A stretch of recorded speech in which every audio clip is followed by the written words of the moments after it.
Hey, what's up YouTube? Welcome back to my channel where we talk about tech, toys, and life. So right now, let's talk about tech. As you can see on the title of my video, this will be an unboxing of an iPad Pro case. So let's get right into it. Okay, so here it is, guys. We will be unboxing an Urban Armor Gear or UAG. It is a Metropolis series. So this is specifically for iPad Pro 11-inch. So let's check the packaging. So it says here, drop tested. Yeah. And then I got this one sa Power Max store around 2,790. So I'm sure meron din sa ibang Apple store, and for this one it is in black color. There's 3 available colors. There's one in red,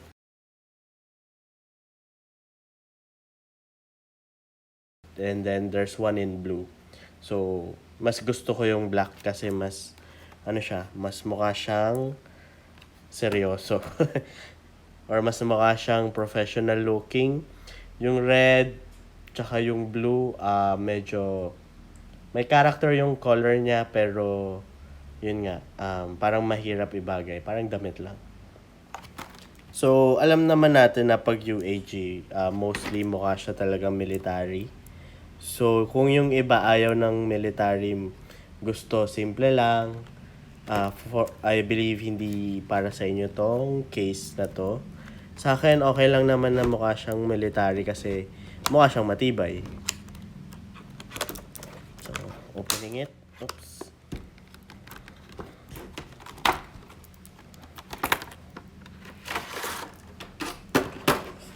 Put that on the side.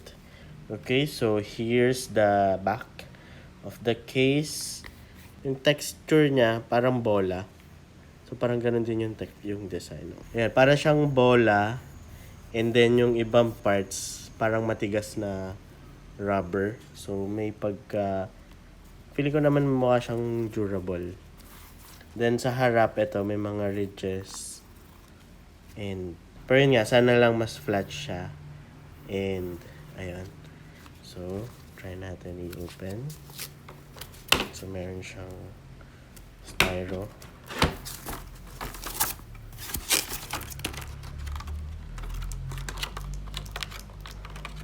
Let's just put that on the side. Okay. Let's check on the case. So, pag inopen mo, ito na siya.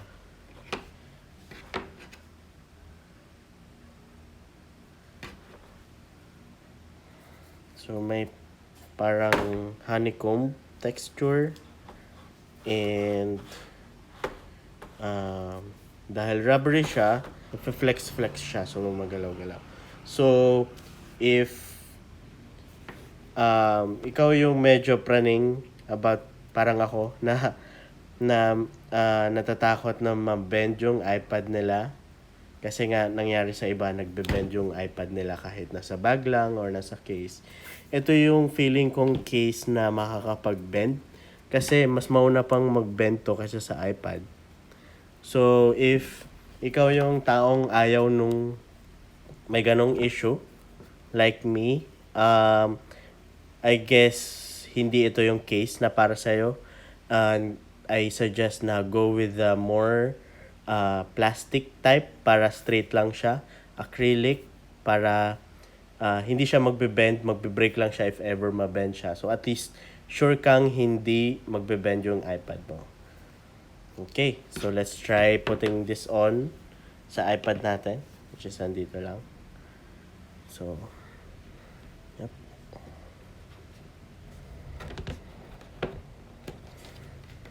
Okay. So, ang concern ko lang pala dito is since nauna ko siyang bilhin, not sure if, for sure, maraming tempered glass na hindi compatible for this case kasi as you can see yung corners niya kinakain.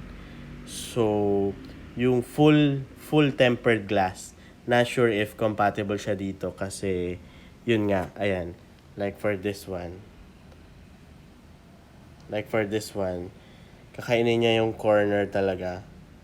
So yun, baka lang hindi magsakto yung tempered glass. So probably yung mga mas maliliit kasi may mga maliliit na tempered glass na hindi full screen.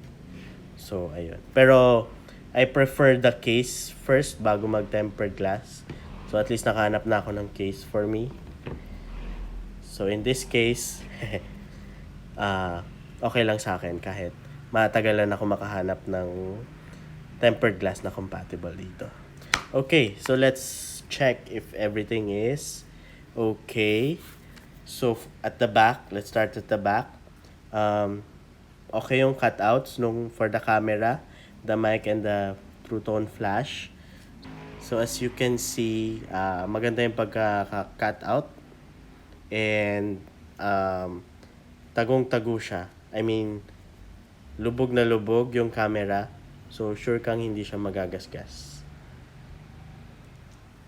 Okay, so what else? Unahin muna natin yung mga cutouts. So for this one, makikita mo na okay yung pagka-cut for the speakers. Ayan, sobrang sakto. And then the button. Yes, parang yung button mismo yung pinipindot. And also for the mic, sobrang sakto siya. So I will assume sa baba ganun din. Yeah, I think perfect yung cutouts. Sobrang sakto dun sa mga butas. So yan, yung type C. Okay. So as you can see here, ito lang yung part na pinaka-expose. Itong side na to. Kasi, sorry, sa tricycle. Kasi para siya sa Apple Pencil. Yan. So, lagayan siya. Meron ding parang holder para medyo salo siya. And meron pang close. So, ganyan. So, ayan. Okay siya. Maganda siya. Secure siya in a way kasi apart dun sa holder, meron pang strap. So, cover. Yun lang, exposed to. Kung lalakad ka, matamaan to, tatamaan si Apple Pencil. Pero, yun nga. Ewan ko na lang kung malaglag pa to. Pero, still. Yun. Kahit may Apple Pencil, you still have an access to the volume up and down buttons. And as you can see here, meron siyang parang sobrang part, which is okay lang kasi pag nasa bag, hindi siya basta-basta mapipindot. So tatama siya muna dito bago pa mapindot yung buttons. And ganun din for the sleep wake button. Malalim siya. So hindi siya basta-basta mapipindot-pindot. And ayun, okay siya. So last part are yung outer bumpers. So matigas siya and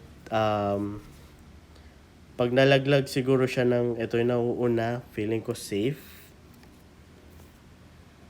Pero still, di ko pa rin siya gagawin. Okay, so let's try flipping it out. So, ano rin pala siya, sleep wake din. Nag-work. Yeah. Ito. Yeah. Okay, so first orientation is 1, 2, and then 3. So, ito yung pinaka nakahiga. Sana may ganito lang para pag nagdo-drawing. Pero, okay lang. So, yun. This part pala, nung cover. Yung material niya, hold on. Yung material niya is parang felt. So, okay din siya. Siyempre, siya yung mismong nagko-cover sa iPad. So, maganda yung texture niya. Hindi cheap.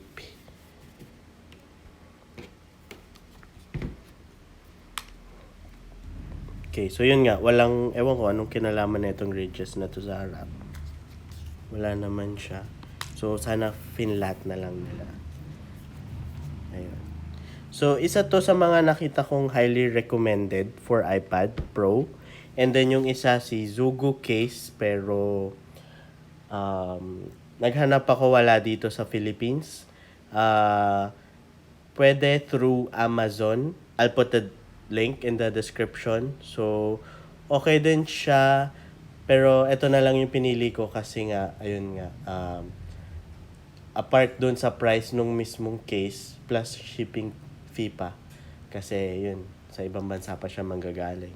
And this one, ito na yung price niya. So, yung si price ni Zugu Case, same price din with UAG. Pero yun nga, plus shipping fee pa. So, mas mahal.